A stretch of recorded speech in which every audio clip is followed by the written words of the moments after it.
Check 1, 2, check the audio levels is properly. My name is Jacob and welcome to another episode of Uncut on the Abrasive Conversations platform. In this episode, I'm continuing the conversation on the new cabinet. So in the first two, I was talking about, the first one, I talked about what does the cabinet really do and which ministries do we really need. In part two, I focus on some of the biggest winners and the biggest losers when it came to the new cabinet. And in this particular episode, I'm going to look at some surprises, and it's very pleasant surprises that I saw in the new cabinet. And I would like to start with the Department of International Relations and Cooperation. Naledi Pandor didn't make it into parliament.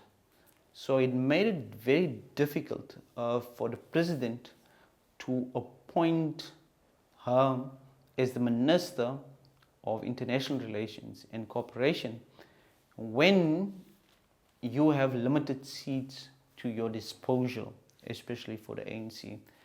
It meant that a lot of the senior ANC members actually lost out in this particular election. They would have to sit on the sidelines, or they will have to be reassigned somewhere. Some ambassador positions, but some high-level position they was probably going to get.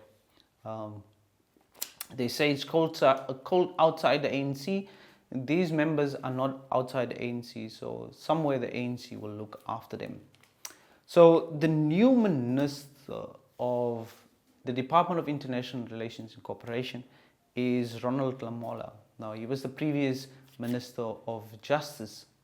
The current case that South Africa have before the International Court of Justice is an important case for South Africa, but also an important case for the plight of the Palestinian people. And Ronald Lamola played an important role in shaping that particular case. And I think this is the reason why he was shifted to the Department of International Relations and Cooperation. I think this is a very strong move from the ANC. Is one of the pleasantly surprised positions or shifts that I saw the ANC did. So of all of them, I would say well done to the ANC when it comes to this particular one. The other one that was a surprise to me is Motsoaledi. Motsoaledi was shifted to the Department of Health from the Department of Home Affairs. And I think he was previously, or in another administration, he was the Minister of Health, but he's one of those not evergreen, but in Afrikaans is kandidaat. It's like is one of those members or ANC members that you just can't get rid of. I think he's been shifted all over the place by the previous Zuma cabinet, and he played the important role in the Ramaphosa cabinet, and I think he was rewarded for his importance in Ramaphosa's cabinet again. He's now the Minister of Health. Now, the reason why I bring up health is that currently we have the National Health Insurance Act.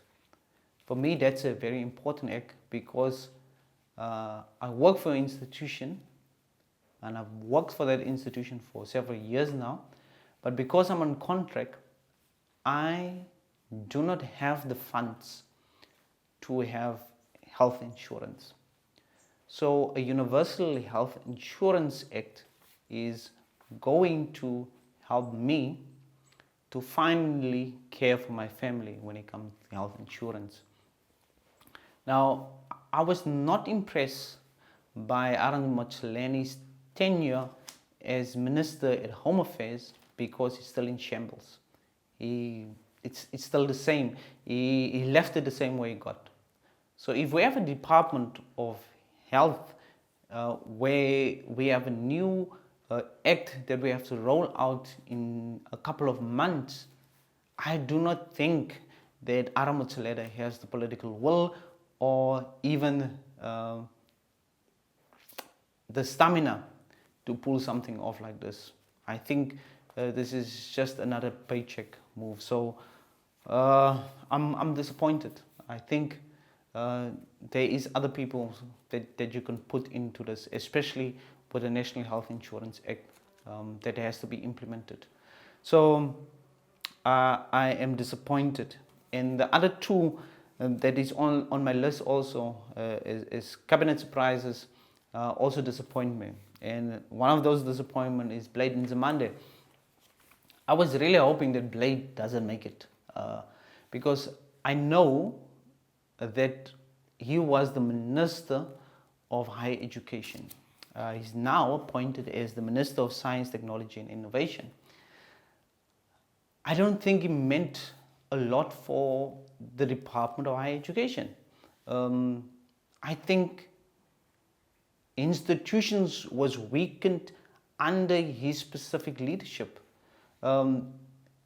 Apart from the bigger issues that challenge higher education, there was internal things in universities where his appointment, the people that he appointed to specific university councils, has weakened institutions.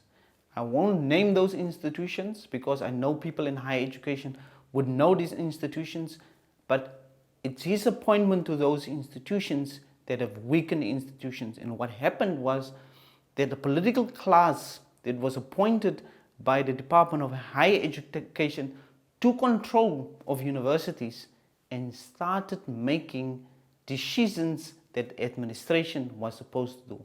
And what they did, they put this political class put tremendous pressure on universities executive to work outside specific parameters and institutional cultures. And what we see was several weak appointments, and we saw how those political class, that specific political class, have caused institutions to weaken.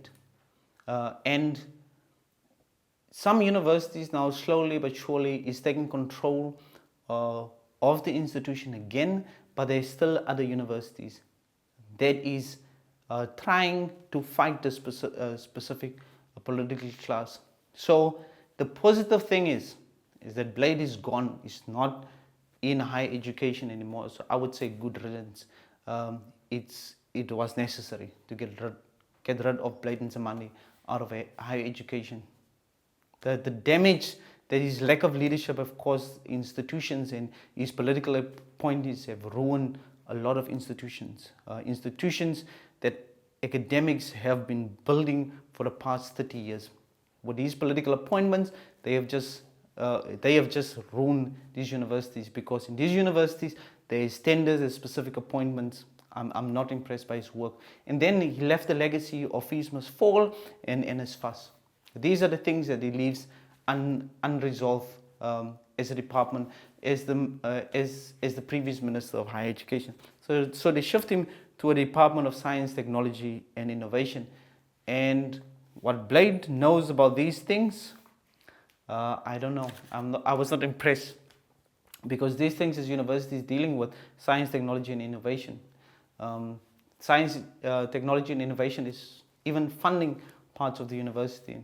And I think that he's going to use that department to pressure higher educations to appoint a specific political class. So Blade Nzimande is one of those people that needs to be out of the system. He is not good for any political department. So good riddance for higher education for him, but good luck to the Department of Science, Technology and Innovation. And the last person on my list is Angie Motshekga. It's one of those people that I also thought and prayed for not to be in the new cabinet, because nothing happened in basic education. It's worse than how you found it. There's the policy of getting a pass in the 30%. You have a lot of people, or matriculants, with matric certificates, unemployed. We have a basic education that doesn't prepare matriculants to enter the world of work or to be innovative or entrepreneurial. So once they're done with their matrics, they're sitting at home. They can't do anything. Their matric certificate is worthless. It's only those that have passed at a specific level to enter university that can make something of their life and hope and pray that they will make it into the middle class. So there's millions of matriculants sitting at home with a matric certificate that they can't use. So they are useless. They literally, the type of education that they have make them useless for the type of economic system that we have. Under Motshekga's leadership, she could have changed this. She could have changed the curriculum. She could have changed so much new innovative things to prepare our children for a new type of economy and be part of the force that creates and re-innovate the economy. But she failed to do it. And what did the ANC government do? They shifted to defense and military veterans. And I almost cried because I am a military veteran.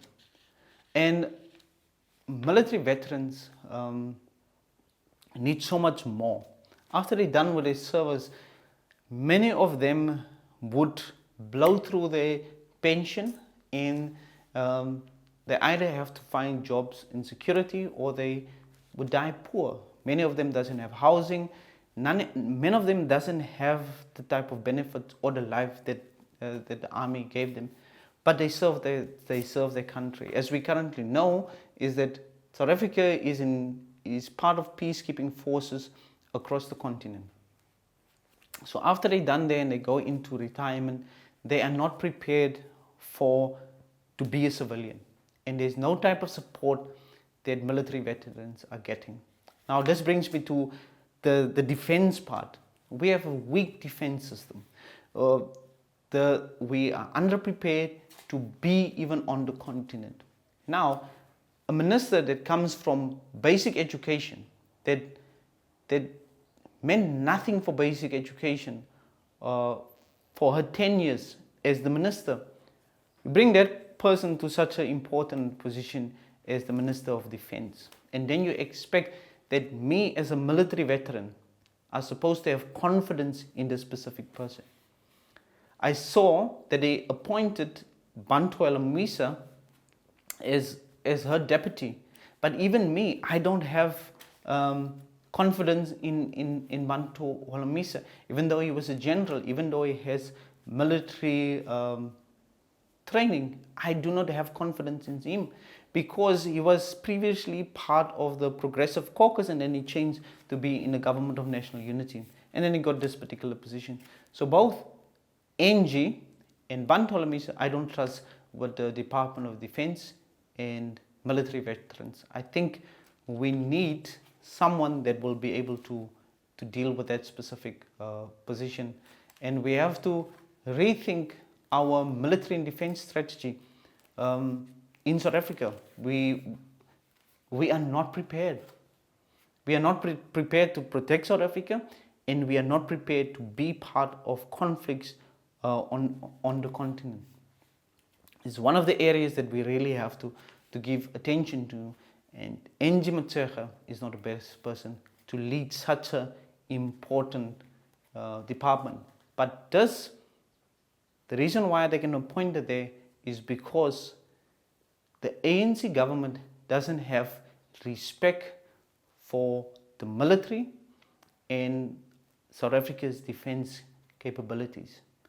In a world which is plagued by conflict, one of the things that you have to be constantly prepared, and there needs to be a level of innovation and technology in your military and defense capabilities, and this is not something that we do. So this is why we can just appoint anyone in that specific department. They don't know what they do when it comes to defense and strategy and protecting South Africa. So I don't have confidence in that particular department. But maybe she will prove me wrong. But when you come from a legacy like you left in basic education, you won't fault me for not having confidence in her. So for me, that is the 4 biggest surprises when it came to the ANC cabinet. Maybe you have 1 or 2 or 3. Please share it and comment. Give your views on it. I will reflect on the comments in some of the things in later episodes. Once again, thank you for watching. My name is Jacob Cloete, and this was another episode of Ronald Uncut on the Abrasive Conversations platform. Thank you.